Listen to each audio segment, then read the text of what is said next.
අයිබෝන් හැමෝටම සුබ දවසක් සහ පොඩි දවසකට පස්සේ අපි ක්ලාස් එකට එක සම්බන්ධ වුණේ පුතේ. මොකද පුංචි විද්‍යානුදුරක් සිද්ධ වුණා. ඒකෙන් පස්සේ සමාන දෙකක් විතර වගේ පොඩක් ඇවිද ගන්න බැරි මට්ටමක හිටියා. ඒ දවස් ටික කරගන්න නියම නැහැ. දැන් ටිකක් දුරට හොඳයි. ඒ නිසා හිතුවා වීඩියෝ එකක් කරන්න ඕන කියලා. පටන් ගන්නවා පළවෙනි වීඩියෝ එක.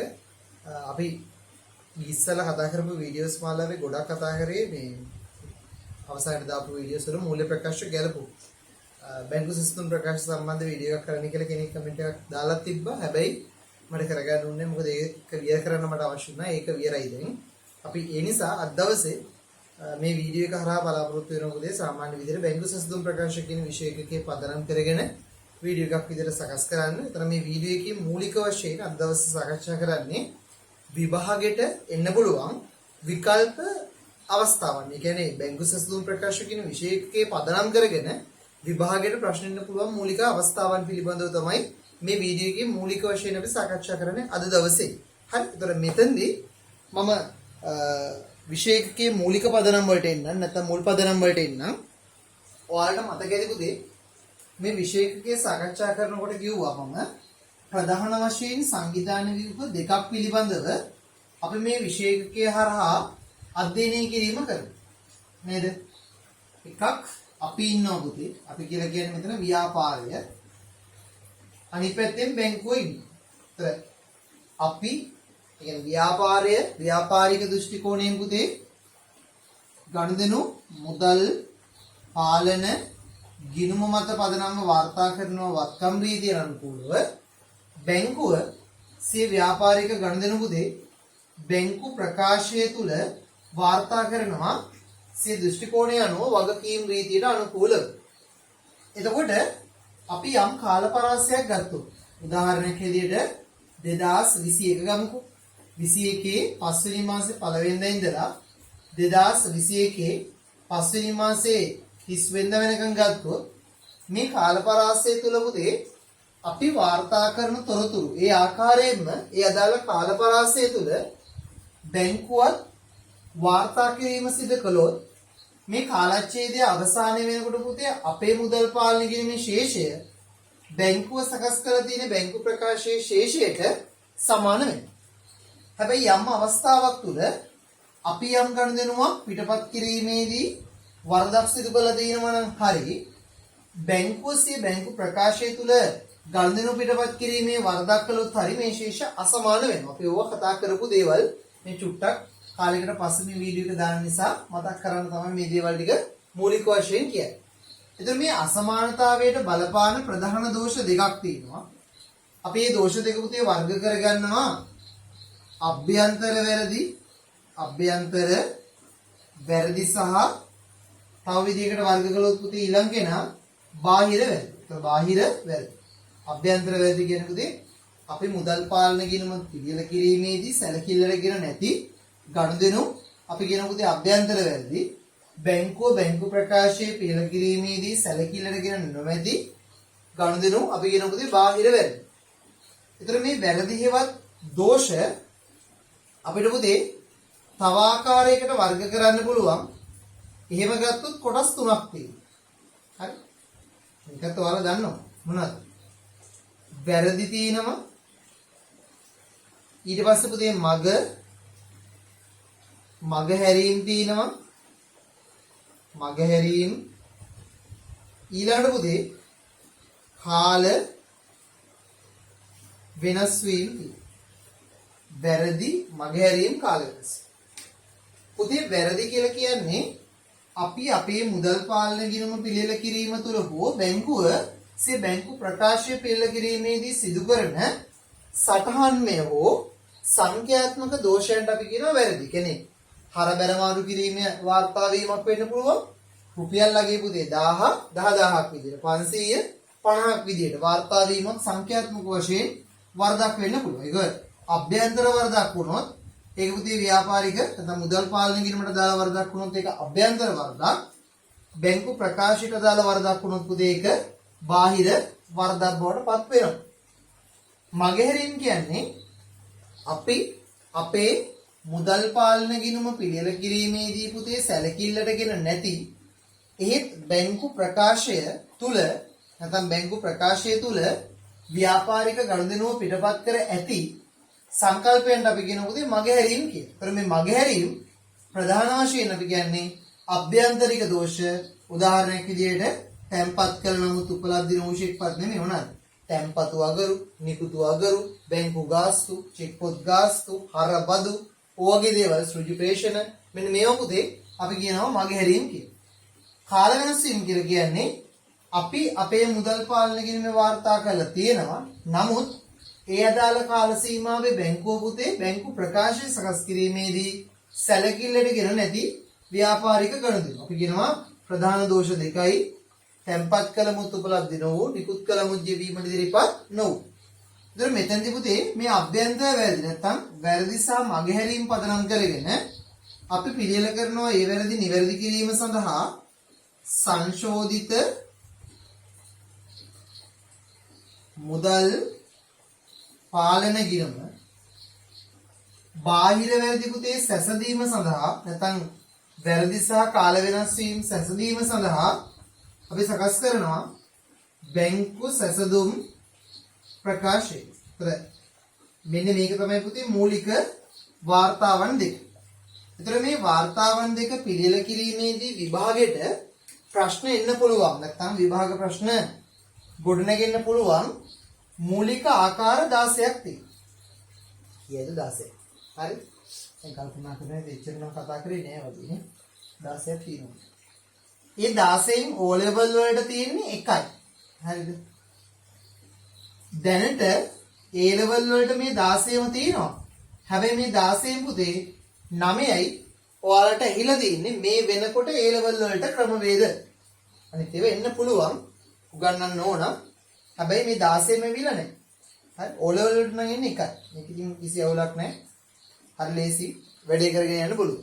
හරි දැන් අපි බලමු මේ අවස්ථා 16 මොකක්ද කියලා. මම කොහොමද අද වීඩියෝ එකේ කරන්නේ ඒක කියලා. මොකද අපි දැන් ගාන හදනකොට පුතේ මේ බැංකු සැසඳුම් ප්‍රකාශ විශේෂකයේ මත පදනම් වෙලා ඕගොල්ලෝ මුලින්ම කරන්න ඕන දේ තමයි මේ ගාන හදන්න අවශ්‍ය කරන මූලික පදනම නැත්නම් ගාන ගොඩන ගන්න ඕන කොයි ආකාරයකටද කියලා හඳුර ගන්න ඕන. ඒතර ඕගොල්ලන්ට මේ ගාන කොයි ආකාරයකටද දීලා තියෙන්නේ කියලා තේරුම් ගන්න නැතුව ඉස්සරහට යන්න අපහසුයි. ඒතර මම එනවා ඉස්සරහට.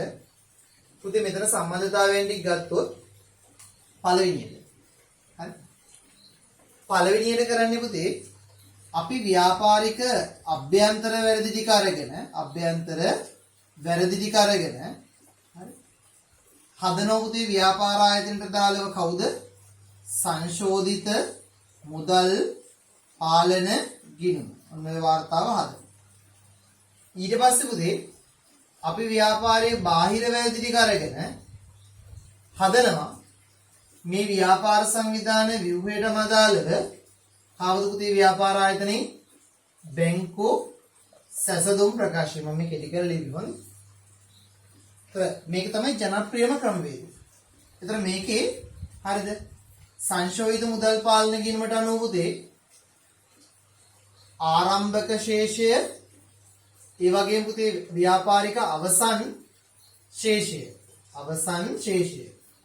තේරුණාද? ඒක තේරුණා නේද? මොකද්ද මේ ආරම්භක ශේෂය සහ අවසන් ශේෂය කියන්නේ?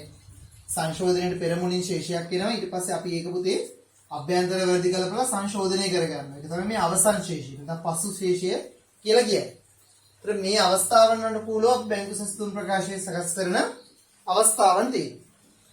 ඒ අවස්ථාවන් ටික මම දැන් කතා කරන්නම්. අංක 1 රෝමිලකන් 1 ආරම්භක පුතේ හර ශේෂයක් නැත්නම් ඉතිරියක් තියෙනකොට අභ්‍යන්තර වැරදි සංශෝධනය කළාට පස්සේ අවසානයේටත් ඉතිරියක් ආවට පස්සේ අපි බාහිර වැරදි සංසන්දනයේට බැංකු සැසඳුම් ප්‍රකාශය නිර්මාණය කරනවා. අවස්ථාංක 2 පුතේ ආරම්භක හර ශේෂයක්. ඒ කියන්නේ ඉතිරියක් තියෙද්දි අභ්‍යන්තර වැරදි සංශෝධනය කළාට පස්සේ ඒ තුල ව්‍යාපාරික බැර ඒ කියන්නේ අයිරා ශේෂයක් ආවට පස්සේ ඒ මත පදනම් වෙලා බැංකු සැසඳුම් ප්‍රකාශය පිළියෙල කිරීම කරනවා. අවස්ථාංක පුතේ 3 අභ්‍යන්තර වශයෙන් පුතේ නැත්නම් ආරම්භක ශේෂයේ විදිහට ආරම්භක බැර ශේෂයක් තිබිලා ඒ වගේම අභ්‍යන්තර වැරදි සංශෝධනය කළාට පස්සේ බැර ශේෂයක් ඇවිල්ලා ඒ මත පදනම්ම පුතේ ව්‍යාපාරික බැංකු සැසඳුම් ප්‍රකාශය හදන්න අපිට පුළුවන්. අවස්ථාංක පුතේ 4 ඒ තමයි අපේ ආරම්භක බැරශේෂයක් තිබිලා වැරදි ටික සංශෝධනය කළාට පස්සේ හරශේෂයක් ඇවිල්ලා ඒ මත පදනම් වෙලා ව්‍යාපාර ආයතනයේ පුතේ බැංකු සැසඳුම් ප්‍රකාශය කියන වාර්තාව අපිට ගොඩනගන්න හැකියාවකුත් තියෙනවා. එතකොට ඊළඟ සම්බන්ධතාවය තමයි අවස්ථාංක 2. දැන් ඔන්න මේක කතා කරලා අවස්ථා 4ක් හොඳේ. මෙන්න මේකෙන් ඔයගොල්ලෝ දන්නවා දැන් මේ වීඩියෝ එක බලන කවුරු හරි O level කරන පුතෙක් හරි දුවෙක් හරි ඉන්නවා නම් එයාලට එන්නේ පුතේ මෙන්න මේ අවස්ථාව විතරයි. O level කට්ටියට එන්නේ මෙච්චරයි. හැබැයි A level කට්ටියට මේ අවස්ථා 4ම විභාග ප්‍රශ්න වල තියෙනවා දැනට. ඔයගොල්ලන්ට දකින්න පුළුවන්. ඊළඟ කාරණාව තමයි පුතේ ව්‍යාපාර සංවිධාන ව්‍යුහයක් හරිද? තුල මුදල් පාලන ගිණුම දෙනවා. ඒ වගේම පුතේ බැංකු ප්‍රකාශය දෙනවා. දැන් අපි අවසානට කතා කරපු වීඩියෝ එකේ තියෙන මේක බලන්න. හැබැයි වැරදි දෙන්නේ නැහැ. ඒතර මේ වැරදි නැත්නම් මේ වාර්තා දෙක පුතේ සැසඳීම මගින් අපි මුලින්ම කරන්නේ පුතේ ව්‍යාපාරික වැරදි හඳුනා ගැනීම කරනවා. ඊට පස්සේ ඒ තුල තියෙන ව්‍යාපාරික අභ්‍යන්තර වැරදි අරගෙන පුතේ අර ඉස්සෙල්ලා වගේම සංශෝධිත මුදල් පාලන ගිණුමක් හදනවා. ඒ වගේම බාහිර වැරදි අරගෙන මොනා කරනවද? බැංකු සැසඳුම් ප්‍රකාශයක් හදනවා. ඒතර මේකේ විශේෂත්වය තියෙන්නේ මේ වැරදි ටික දෙන්නේ නැහැ. ඔයා වැරදි ටික හොයාගන්න ඕන පුතේ ගාන හදන්න කලින්. ඒතර මේකෙදි අර මම මේ කතා කරපු විකල්ප අවස්ථාවන් 4ක් තියෙනවනේ පුතේ. ඉතිරියෙන් අයිරාවෙන් ඉතිරි. මේ අවස්ථා 4 මෙතනදිත් විභාගයට එන්න පුළුවන්. පැහැදිලිද? විශේෂත්වය තියෙන අර ඔයා වැරදි හොයන එක විතරයි. පැහැදිලි නේද? ඊළඟ අවස්ථාව නැත්නම් දැන් ඔන්න අවස්ථා 8ක් ක්ලියරයි. මම කොහේ ප්‍රධාන කොටස් 4ක් හැටියට තමයි මේ කොටස් 16 සාකච්ඡා කිරීම කරන්නේ. මොකද ඊළඟ එක තුන්වෙනි එක. මේකෙදි වෙන්නේ පුතේ මෙහෙම. අපි දීලා තියෙන අභ්‍යන්තර වැරදි ටිකයි දීලා තියෙන බාහිර වැරදි ටිකයි ගන්න. මේ අභ්‍යන්තර වැරදි සහ බාහිර වැරදි කියන දෙකම පුතේ ව්‍යාපාර ආයතනයේ බැංකු සැසඳුම් ප්‍රකාශයක් තුල ගැලපුම් කිරීම කරනවා. එතකොට මේ බැංකු සැසඳුම් ප්‍රකාශයක් තුල පුතේ මේ කතා කරන අභ්‍යන්තරික දෝෂ සහ බාහිර දෝෂ කියන දෙකම සංසන්දනය කිරීම කළොත් අපිට අවසානයේට එන්නේ පුතේ සංශෝධනයේට පෙර ශේෂයේද සංශෝධනයේට පසු ශේෂයේද සංශෝධනයේට පෙර ඇයි සංශෝධනයේට පෙර කියන්නේ පුතේ සංශෝධනයේට පසු නම් අපි ගන්නවා බාහිර වැරදි සංසන්දනයේ විතරයි. ඒතර අපි ගන්නෝ ඒ අනුව පුතේ සංශෝධනයේට පෙර ශේෂය. පුතේ සංශෝධනයේට පෙර ශේෂය අරගෙන තේරුණාද? අපි ඒ තුලින් නැවතත් සංශෝධිත මුදල් පාලන ගිණුම පසුව මේ අභ්‍යන්තර වැරදි විතරක් පදනම් කරගෙන ව්‍යාපාරික වශයෙන් නිවැරදි කිරීම කරනවා. ඒතර මේකෙත් විභාගෙට ගැටළු වෙන්න පුළුවන් අවස්ථාවන් තියෙනවා පුතේ. අවස්ථාවන් ඔක්කොම ගත්තොත් 4ක්. ඒ තමයි දැන් මෙතනදී අපිට යන්න පුළුවන් විකල්ප අවස්ථා ටික තමයි පුතේ මෙන්න මේ ටික. මේකේ ශේෂයේ පටන් ගන්න පුළුවන් ආරම්භක බැංකු ප්‍රකාශය. ඒ කියන්නේ අපේ මුදල් පාලන ගිණුමෙන් නෙවෙයි අපිට ශේෂය දෙන්නේ බැංකු ප්‍රකාශයට අනුව ශේෂය තමයි දෙන්නේ. ඒතර බැංකු ප්‍රකාශයේ ශේෂය මත පදනම් වෙලා ඒ තුලින් පුතේ මුදල් පාලන ගිණුමේ ශේෂය හොයනවා. ඒතර ඒ මුදල් පාලන ගිණුමේ ශේෂය සංශෝධිත මුදල් පාලන ගිණුමේ ආරම්භක ශේෂයේ විදියට අරගෙන මෙන්න මේ සංශෝධිත මුදල් පාලන ගිණුමේ පුතේ ආරම්භක ශේෂයේ විදියට අරගෙන අපි මේ වාර්තාව සංශෝධනය කිරීමක් කරනවා. ඒතර මෙතනදිත් පුතේ බැංකු ප්‍රකාශයට අනුව බැංකු ප්‍රකාශයට අනුව ව්‍යාපාරික ඉතිරිය තිබිලා. හරිද? ඉතිරිය. අපි කියන්නේ පුතේ බැංකු ප්‍රකාශයට අනුව ඉතිරිය කියලා කියන්නේ බැංකු ප්‍රකාශය නම් බැර. ඒතර ඒක සාමාන්‍යයෙන් අපි ගත්තොත් ඉතිරිය කියලා කියන්නේ හරශේෂයෙන්. ඉතිරිය තිබිලා පුතේ මුදල් පාලන ගිණුමටත් අනුව ඉතිරියක් එන්න පුළුවන්. හරි. ඊළඟ පුතේ ඉතිරිය තිබිලා අයිරාවක් එන්න පුළුවන්. ඒ කියන්නේ වැරදි ටික සංසන්දනය කරාම අවසානයේ එන ශේෂය අයිරාව. ඊළඟ පුතේ බැංකු ප්‍රකාශයට අනුව අයිරාවක් තිබිලා අයිරාවම එන්න පුළුවන්. බැංකු ප්‍රකාශයට අනුව අයිරාව තිබිලා වැරදි සංසන්දනය කළාම පුතේ ඉතිරිය එන්න පුළුවන්. ඒතර මෙන්න මේ අවස්ථා වන් වලට අනුව අපි මුදල් පාලන ගිණුම සංශෝධනය කිරීම කරන්න පුළුවන්. ඒතර මෙතනදි වෙන්නේ අභ්‍යන්තර වැරදි බාහිර වැරදි කියන පුතේ දෙකම දාන්න. ඒතර සංශෝධනයේට පෙර ශේෂය තමයි. දැන් හිතන්නකෝ ගානක පුතේ මෙහෙම වුණා කියන්නේ. තව අවස්ථාවක්. හොඳ අවස්ථාංක 4 කියලා ගන්න. පුතේ ව්‍යාපාරික බාහිර වැරදි විතරක් අරගෙන අපි මුලින් බැංකු සැසඳුම් ප්‍රකාශයක් නිර්මාණය කරනවා. බැංකු සැසඳුම් ප්‍රකාශය. මොන වැරදිද පුතේ ගන්නෙ? ව්‍යාපාර සංවිධාන ව්‍යුහයට දාලව ව්‍යාපාරික අභ්‍යන්තරික වැරදි විතරයි. මොනක් සරි බාහිර වැරදි විතරයි. ටිකක් වැරදි. හරි.